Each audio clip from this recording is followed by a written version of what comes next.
Hello, my name is Wesley Malott, and this is a demonstration of my Capstone project. A little background information on me. I was previously an avionics technician on MQ-9 aircraft in the United States Air Force. Afterwards, I became a deployment coordinator at a company called Amentum. We worked on a lot of federal contracts, and my job was to ensure that our employees had what they needed to travel to various locations and do their job. So this is stuff like passports and visas and stuff like that. While on the job, since it was a federal contract, we were required to use federal software to accomplish a lot of the tasks. Unfortunately, some of it was a bit outdated, so I created this project as a solution to some of that software. This project is everything that a deployment coordinator would need to stay organized on a daily basis, managing multiple deployers, multiple requirements in multiple locations can be a bit complex, so this helps break it down.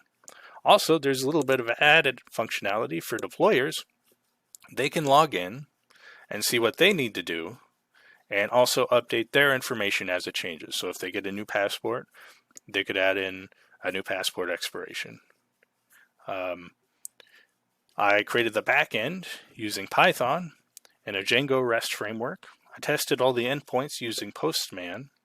All of the data is saved on an SQL database via a MySQL workbench.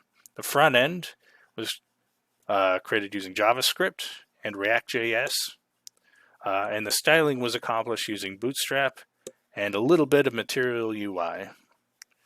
And with that, I will move forward on the demonstration. So first I'm going to log in as a deployer to show what they can expect to see when they log in. So first, I'm going to log in as a deployer that I've already created named Al Johnson. First we see this monthly calendar and it's broken down by steps. So you'll see today is the 9th. And if we scroll down a little bit, we'll see everything that is located on the 9th. So there is only one item here, and that is processing time. So he's waiting on a passport. And these are all the steps for getting a passport. So as we scroll down, we'll see that his previous passport expired on the 5th of May, 2022. If we update this date to 2025, May 5th, and then hit submit, you'll see that it disappears, and that's because he has a valid passport. He can deploy. I'm going to change this back real quick so that we can still visualize it, and there we go. Still there. Now here you'll see that we can, there's a notes section next to each step, and each step is diagrammed here. So I'm going to click on these view notes here, and it seems like Alfred Johnson has left some notes. He sent his passport via FedEx, and he's just waiting for his passport to process. So I'm going to send a new message, and I'm going to say, still waiting for passport to process. Maybe it's taking a little long, and he wants to keep his deployment coordinator up to date. So we hit submit. We'll see that it populates with his username. And this is his username. So that is what a deployer could expect. I'm going to log out now and go into what a deployment coordinator can expect to see. Here we go. I'm going to view all locations. We can also register deployer, but I'm going to go to see all of the locations. We'll come back to that. So here we go. We can see all of the requirements. There's only one guy right here. Same thing, but don't worry, we'll add one. So here we go. Johnson, same thing. That's what we can expect. So we'll see there's two locations here, Korea and Japan. Mr. Johnson is created under Korea, so we're going to create another deployer under Japan. We only have the one deployer here. So first, before that, we have to create some steps for this new deployer. So we're going to go to requirement page, and here you'll see a requirement list with a bunch of requirements, or actually just one requirement here, valid passport is all they needed to go to Korea. and the steps for that. So we'll see, send passport, wait for passport to process, retrieve passport. So we're going to create something like that for a new member. You'll see here I already have a requirement list created and a requirement under that list. So it's Japan requirements, and they need a Japanese visa for to travel to Japan. Not really, there's much more to it, but in this example they do. So we're going to create a step, and we're going to tie it to that requirement first. So this requirement ID is 12. I'm going to type in 12 there. And we'll say send passport. And we have a priority adjustment here. So if we went at higher priority, we move it up. And then this will be moved forward in the requirement, in the list of steps on the calendar. So send passport description is send passport to office via FedEx. So there we go. We'll say the length. We'll say it's in days, so we'll just say 2 days. 2 day shipping. It's fairly standard. We hit submit. Scroll down, and we'll see that it has populated. Now we'll create another step, tie it once again to this requirement, and then we'll call this wait for visa to process. There we go.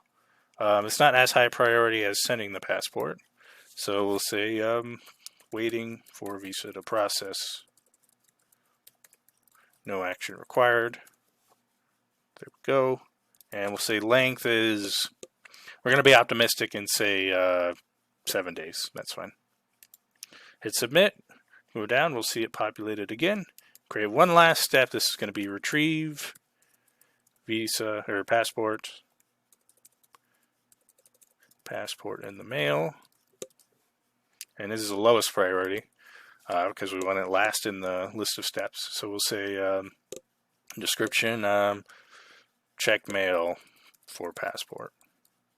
Length, we'll say 2 days again.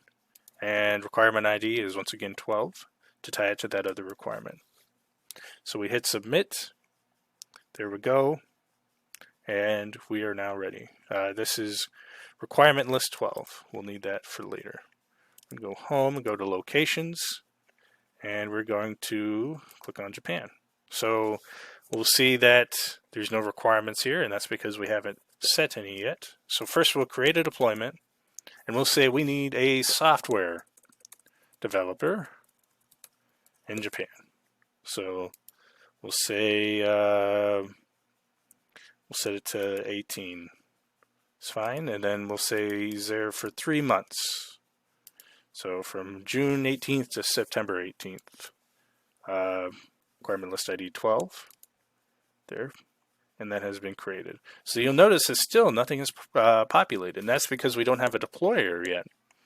There's nobody tied to that deployment. So we created a deployer.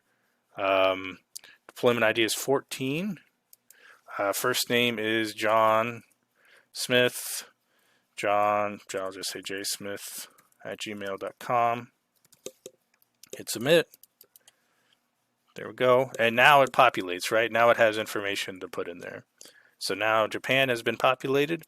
We return to the front, and we see both Smith and Johnson waiting for passport. So scroll down, we'll see both on today's schedule. We can also click on Smith and see his page and update his information if we wanted to. So his was for a visa, so we'll say his visa expiration is 2025-05-05. Scroll down, hit submit. And now it's disappeared, right? And if we go to the main page, we'll see that Johnson is still here, but he is here. So that is a summary of the demonstration for this Capstone project. I hope everybody has a great day.